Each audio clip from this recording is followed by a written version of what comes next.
Video guys, umulan. Hindi naman ako kumanta. Joke lang.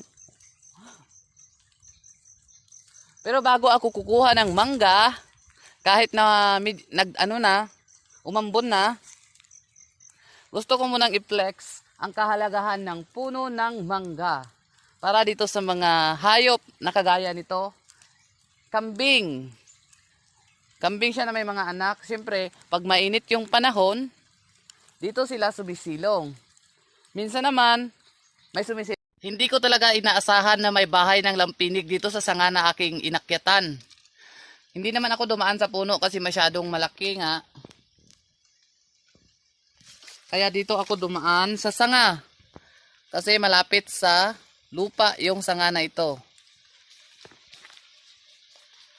Andun lang yung lampinig. Yung bahay ng lampinig yan. Tapos doon kasi sa malaking sanga, madilim, sinunog nila. Dito kasi sa sanga na ito yan palang sana sold na ako. Marami na yan siyang bunga.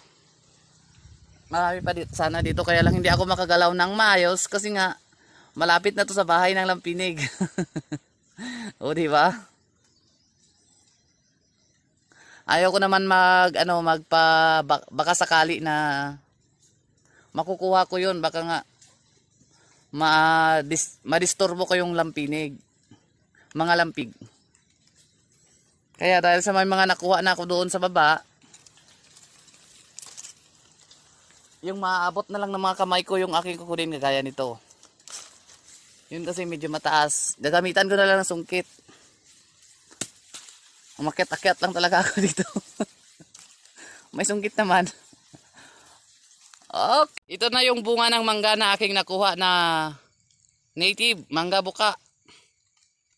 Inakyat ko sa pamamagitan ng sanga na yan na yan. Diyan lang ako umakyat. Kasi abot ko naman yan. At syempre dahil nga sa merong lampinig pala na di ko inaasahan, hindi ko makuha yung ibang bunga.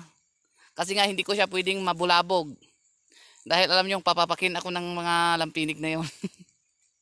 Kaya hindi ko pwedeng ma-disturbo sa kanilang bahay. Kaya yung iba, ginamitan ko ng mahiwagang teknik. Sungkit.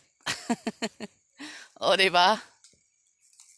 Nag-akit-akit lang ako kunwari doon para syempre for the lang sana.